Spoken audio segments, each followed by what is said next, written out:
Hello, my name is Taylor Coyne. And my name is James Cook. Both of us research retail and real estate for JLL. And this is everything we know about retail. That's right. This is where we tell you everything we know about retail, 3 things at a time. So, James, what do you know about retail this week? Taylor, I know so many things about retail. My head is bursting. But today, I want to talk about the fact that Showfield's, the most interesting store in the world, is coming to Miami Beach in Florida. What do you know about retail? Well, I know that some third-party delivery systems that we've all come to rely on during this pandemic are gearing up for the holidays to make it a little bit more convenient for us. And I also know that all of our local bookstores need our help. Wow. Okay, that's a lot to cover. Time is a wasting. Tell me about how we're making the holidays more convenient this year. So I think we're all familiar, or at least I am. I constantly am pulling up Postmates, Instacart. Let me continue to stay and burrow in my home and not have to go outside into the world. So really interesting. So I'm here in LA for those who are unfamiliar. And there was an announcement recently that Postmates is partnering with local LA retailers for all of the holiday prep. I feel like now we've all been hearing, order early, delivery is going to take forever, order early. So, again, order early. So Postmates is partnering with all of these, some national brands, but just their local shops in LA. So you can go to Le Labo and get some, fancy soaps and perfumes for someone for your, the holiday shopping, and someone from Postmates will come and deliver it to your door. And so is that integrated? Let's say you use Le Labo as an example of a fancy place that I don't buy things for myself, but I really recognize what they have, like bathing stuff, right? Bathing like you go stuff. in and it's a very experiential store. Le Labo is, don't they have, that's the one with the sinks in it, right? No, that's Aesop. Oh my gosh. Did I just get Le Labo and Aesop mixed up? How could you possibly? Oh my gosh. I'm not a millennial, Taylor. That's embarrassing. Okay, just backing up. You go to Le Labo's website. Is there like a link that says deliver via Postmates? Is that how it works? I've checked out something going through Postmates to try to click their like shopping thing. And I am in the, general vicinity. I think there's some are doing it from Silver Lake. I'm not super close, but I'm close enough to kind of get those retailers to pop up. But I don't know if anyone also has watched the podcast. In years past, we've gone to Parachute in Silver Lake on one of our episodes. And I am a big fan. I do remember I was recalling trying to buy a bed for Grace, my cat. But I'm going to go and check it out this holidays. It would be a good gift for some people I know. So I'll go and check out their website, see if they're advertising. And I think it's a great idea. Instacart is also partnering with Sephora and Bed Bath & Beyond. Instacart, I think we all think about groceries, but I think they were always going to make some kind of jump into retail, but I think that that's really great. So same thing, a good partnership with Sephora. You don't actually have to go to Sephora. And so many people know the products they want already. These are return customers of like, I know that I need this lip balm and this blush, and I'll get that delivered to my door. Yeah, especially with something like makeup where you've got like a Sephora or an Ulta. And so often when I'm doing like a site visit, you see people parking and running in to pick up whatever specific thing that they need. Did you see the announcement that Ulta is going to be doing store-in-stores at Target, which is pretty much what Sephora did at JCPenney?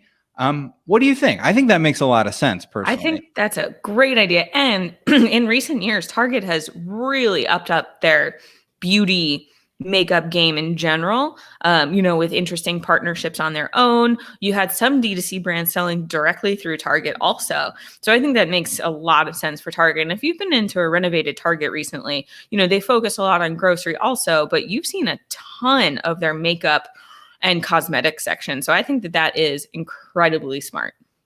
Yeah, and I've seen some criticism online. For example, I saw somebody say, well, hey, what if your Target is at a shopping center that also has an Ulta? Like, now, aren't you competing against yourself?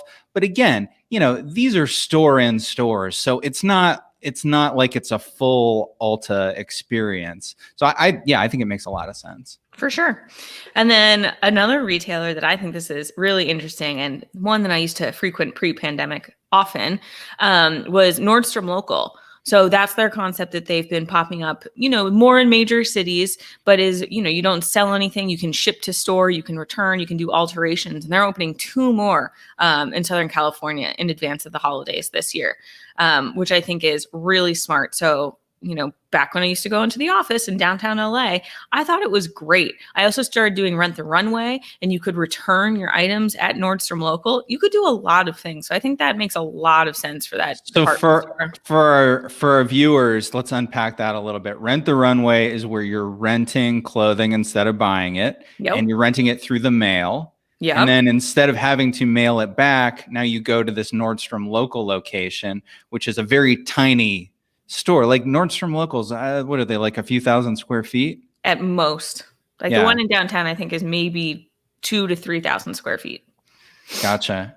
Excellent. So just making things, Taylor, it's making the holidays more convenient. It is. And isn't that what all we want? It's just more convenience in our lives. All right. Well, hit me. You got anything else to hit me with about how the holidays are going to be more convenient this year? And I think, all of this just goes to the fact that we're seeing more curbside pickup. That's what we want. We are going to demand all of these things going forward. I think all of these moves, I think obviously some of these were accelerated by the pandemic, but this stuff is here to stay. We like shopping this way. I think again, it goes back to we just want options, and like you said, even with Ulta going into Target, doesn't mean you're not going to still want to go to a full-blown Ulta. It's a completely different experience. We just want options. Yeah, I mean, it's funny. We were talking earlier this week on our retail research team meeting about the pet sector and how we've got some winners and losers right now. Pet Value, is that right? Mm-hmm. Pet Value just filed for bankruptcy. They're closing all their stores. Whereas the other big box pet chains seem to be doing fine. And the question is why? And the answer is, that's a big mug, Taylor. The answer is it's all about convenience. Like you go to PetSmart's website, there's like 100 different ways you can get cat food, from having it delivered. I think their partnerships with DoorDash, so you can get it delivered in like 2 hours. You could do it buy online, pick up curbside, pick up in store. You can subscribe, so you're getting cat food delivered to you on a monthly cadence. You can get it mailed to you, like drop shipped to you. Like, it's all about convenience, and it doesn't matter what category you're in right now. If you can figure out all the logistics of making things convenient, that's how you're going to win, especially for the holidays, especially for this year. 100%. So James, what do you know about retail? Tell me more about Showfields, of which we got the benefit of actually visiting back again pre-pandemic last December. Yeah, so Showfields is coming to Miami Beach, and Showfields, as we know, is the most interesting store in the world. And you and I went to Showfields back, what was this, like last year? We went to Showfields in Manhattan. Yeah, I think it was in December. We do podcast and video series called Where We Buy. And for a recent Where We Buy, we went and hung out in the Showfields. It's 3 stories. It's on Bond Street. It's in Soho. They had, so the concept in general, there's you. This is like the intro. This is great. I love watching this video again. I forgot how much fun we had. So the concept of Showfields is that digital native online brands pay to be sold in this store. So it's like you're paying for shelf space in a department store. And so it's 3 stories. There's a whole bunch of brands. As you can see here, there's a hidden bookshelf with a slide behind it. Oh my gosh. We did have fun at Showfields. And the thing they had set up when we were there was they were doing sort of, people were playing characters. Like, wasn't somebody like playing the mad scientist or something like that? That was the guy we met at the bottom of the slide. Right. So there was a guy that we met at the bottom of the slide, and who was the mad scientist, and he was like touring us. And we tasted, it was that we drank it was like a lemonade powder mixture thing, kind of like the, right? That sounds familiar. There was I remember we had like a drink. There was a lot of product. There was definitely a lot of product testing going on. Yes. See, there Like you that go. right There you there. go. Oh my gosh. So anyway, the whole point is to give you a physical way to experience these digital native brands that normally you can only interact with online. And I think it works. It's a great concept. You've got Neighborhood Goods that also does a similar thing. There's a few others that, because we're on live stream right now, I'm totally blanking on who they are, but I used to know them. So overall, it's a great experience. It's a terrible time to be operating a physical store because people aren't going to physical stores right now to experience things. So there's a lot of things that Showfields has done to combat these issues. They've launched online like curation. So these are live streams by influencers who will tell you about all these new different things that they're selling, and you can kind of watch these live streams. The other thing is from their website, remember everybody, go to wherewebuy.show and listen to the Where We Buy podcast. And there's eBay. Anyway, yeah, we did have a lot of fun doing that video. And now I'm trying to figure out how to turn it off. This is the magic of, there we go. That's the magic of live. So the thing that they're doing at Showfields that I really like is you can go on their website and click go live, and it'll take you live to somebody on the floor in their store. And I think the way it works is that the person can even like walk around and say, you could say, hey, show me what's on that shelf over there. And it's almost like you've got a virtual assistant. So anyway, they're doing everything they can right now to keep this concept alive through the pandemic and get out to the other side. I think that that's really interesting too, because you've kind of read about some of these pop-up shops and some of these kind of marketplaces that it's really hard for newer brands because we're not going out and just wandering and meandering and willing to try different products. You're kind of going in with some more research. So I feel like that's how they bridge that gap by me saying, hey, show me this corner, what would work for me? So I know that I'm going to go there and actually buy something. So I think that that's actually a really good way to get, beyond that hurdle of I'm not going to just go in and wander and, like I said, meander, try all the creams and products and sniff the candles. Yeah. And we kind of anecdotally have been saying all along, hey, if you open up a physical location, your online sales are going to go up. And apparently Showfields has seen that. Glossy reported that brands on average saw a 50% increase in sales when they opened up within Showfields. So wow. Yeah, and that's pretty good. So a little more details. They're coming to Lincoln Road in Miami Beach, which, how do we describe Lincoln Road? That's like the most popular retail street in Miami or in Florida even, right? I would say it's like the most well-known for sure. Yeah. When you were just at Lincoln Road more recently than me, maybe like a year and a half ago, something like that.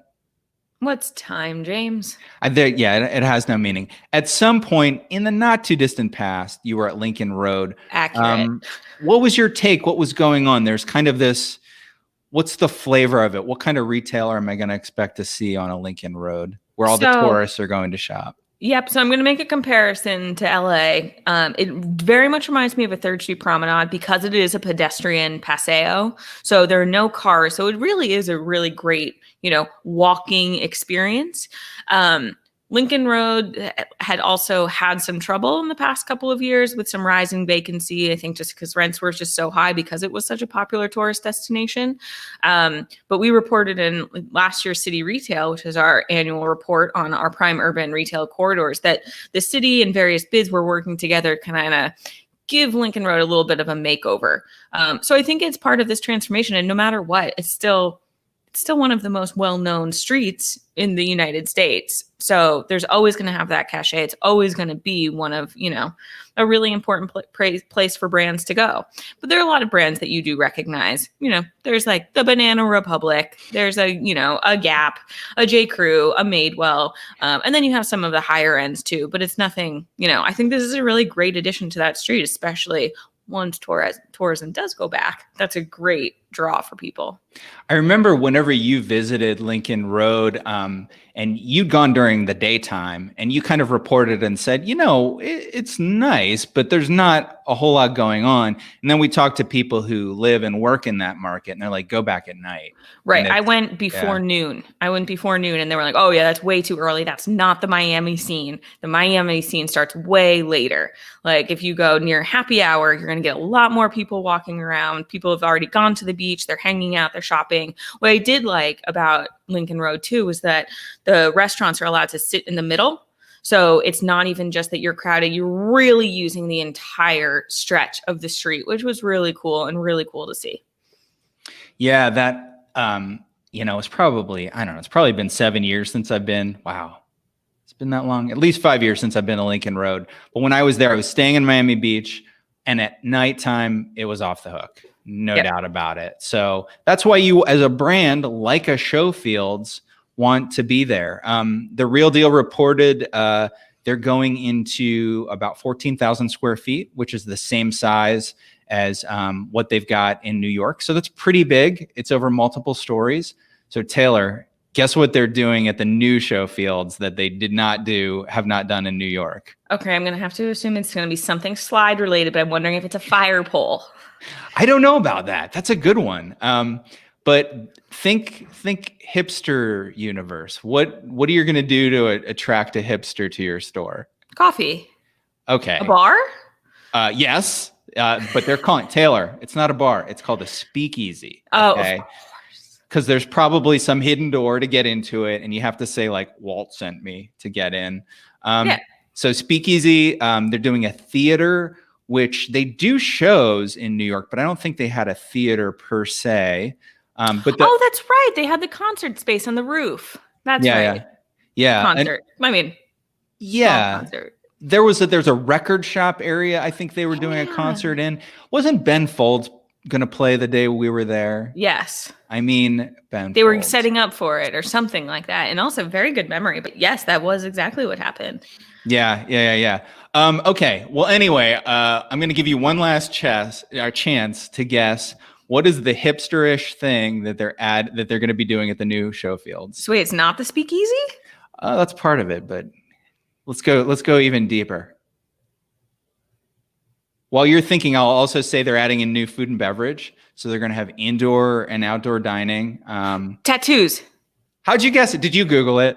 No, I'm just trying to think about it. The thing I thought before tattoos, which I was like, this isn't it, but is it going to be some like indoor, outdoor camping thing that you can do? But I was like, yeah, that's not even hips. That's too much of a time commitment. Tattoos. You're right, Taylor. Showfields is coming to Miami Beach, and there will be tattoos. So anyway, what else can I say about Showfields? Not too much. They have a new app that they launched with COVID. They've just done a lot of COVID pivots. We talked about the fact you can go live within associates. They're doing live curation series.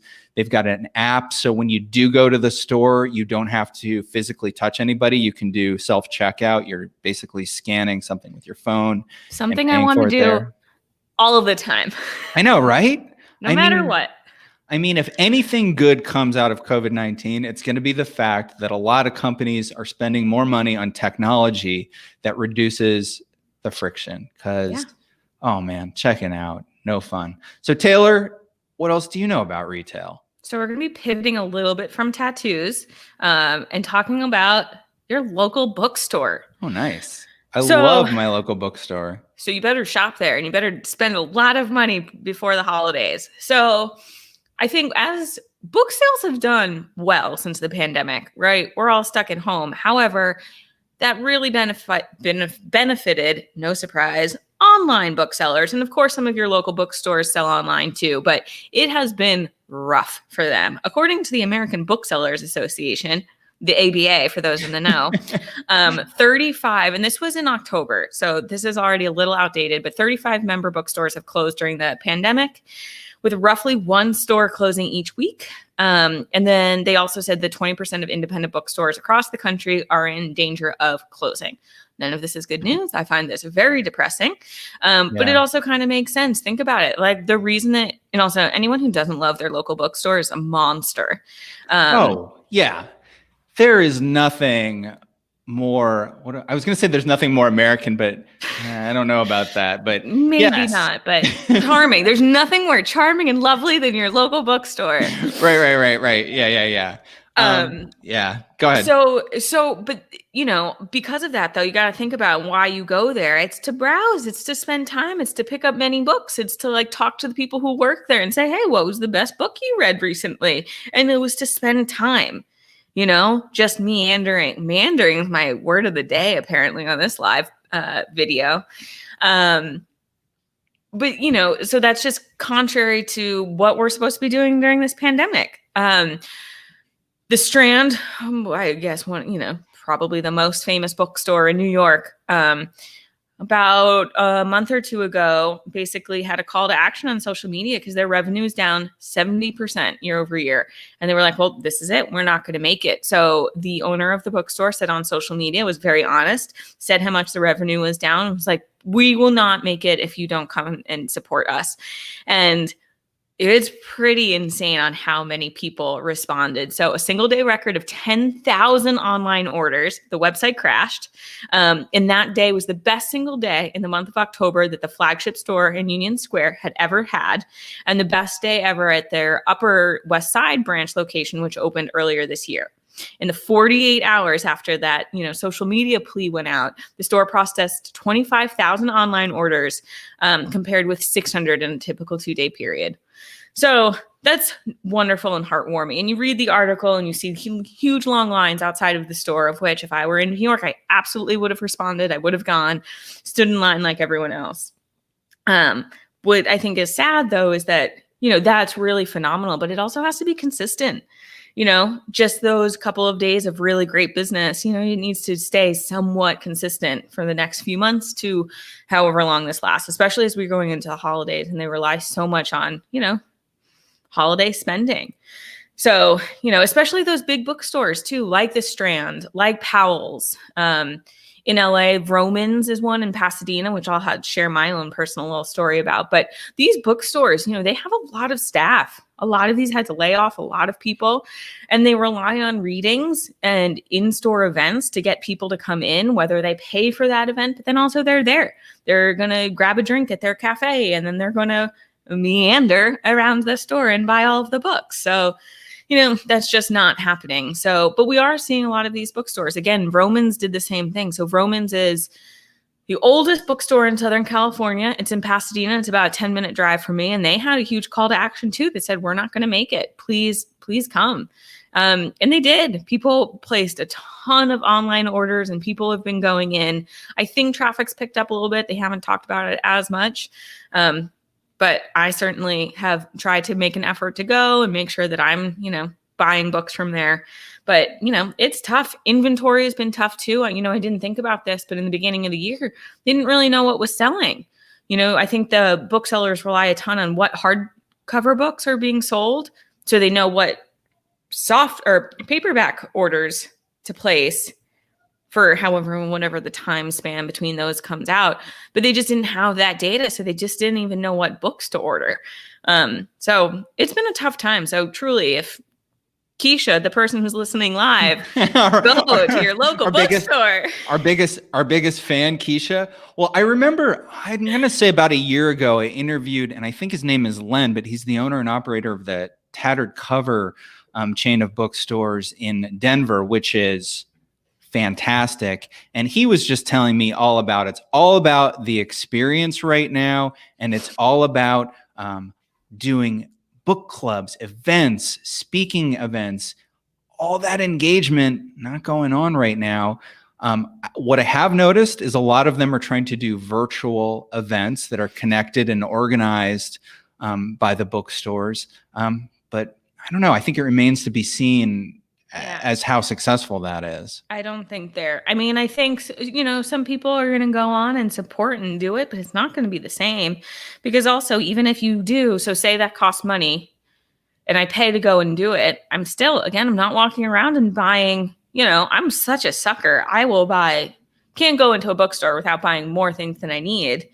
And if I'm doing a virtual event, it's just not as, it's not the same experience as shopping online. It's such an in-person experience. Yeah, I would say within the past month, my wife and I have gone out of our way to go to our favorite Indiana bookstore. It's called Vaughn's. Shout out to Vaughn's in Lafayette, West Lafayette, Indiana, the best bookstore in the state.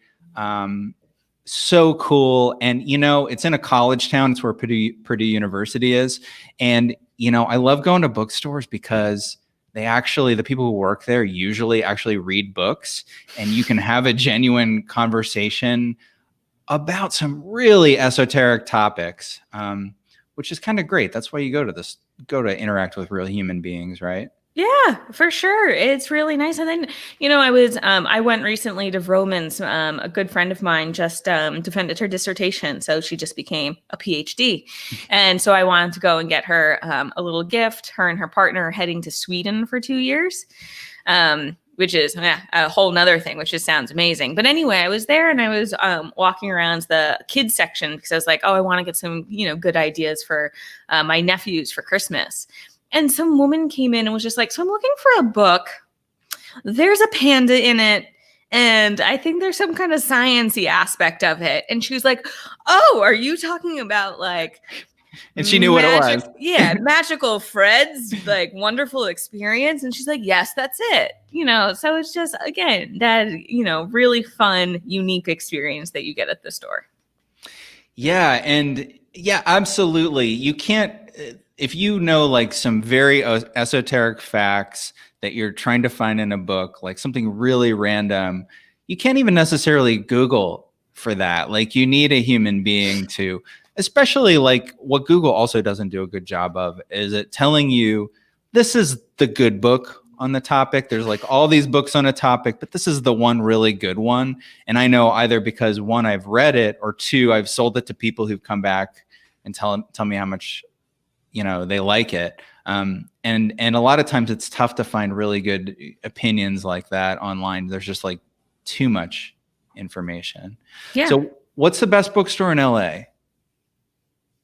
Is that going to be the Vroman's?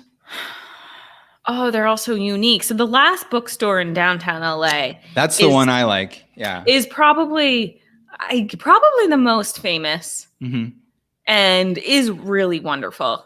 Is really such a great store. To be honest, and I'm a little embarrassed to say that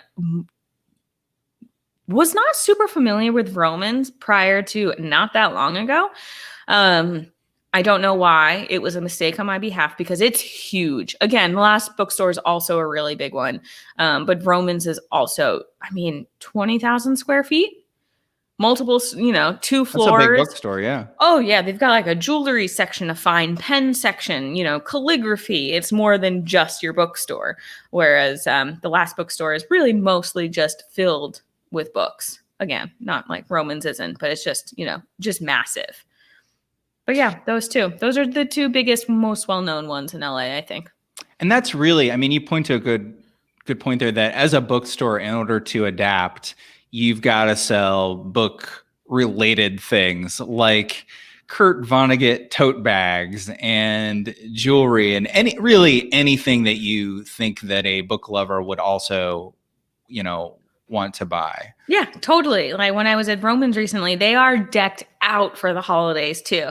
You can get so many different holiday knickknacks, which again, I'm a sucker. I will get something. So it worked. It worked. Awesome. Well, Taylor, we've already wasted almost a perfectly good half an hour talking about retail, and we have so much more to talk about. But before we do, I want to tell everybody who's watching, tens of thousands of live streaming viewers right now, plus another 2 to 3 million who are going to watch the recording later, that if you like our conversation, you want to learn more about retail real estate, subscribe to our podcast. It's called Where We Buy, and it's on Spotify, any podcast app you use. And if you work in the real estate industry in general and just interested in the built environment, we have a sister podcast called Building Places, and that one's also available wherever it is you get your podcasts. Taylor, we just released a new report about the holiday season that our number one fan, Keisha Virtue, wrote. There's a little comment here on the live stream that says from Keisha, "Hey guys." Hey Keisha. Hi Keisha. So that is a very interesting forecast that's available at jll.com, and just click on, what is it, the Insights section? Retail Intelligence? Nope, that was an old website. You're right. Right. Insights. Go to Insights. There's going to be a holiday survey report. Big changes. Like usually that report stuff is pretty status quo when it comes to holidays. Not this year. People are acting quite differently. So anyway, those are all of my calls to action. Taylor, anything else that we need to plug from your side? No, but we've got another fan. Oh, it's my dad. Hi, Doug. Hey, Dad. So yeah, we've got 2 live watchers today. I mean, this is the pilot episode of our new show. So I mean, This is all I could ever hope for, though. So I'm happy. I know, right? So Taylor, tell me everything else you know about retail. I'll tell you all of it next week. Oh, that means it's over for this week? It's over. All right. Well, goodbye, everybody. Oh, wait. Goodbye. Yeah. Where's my hand? Goodbye, everybody.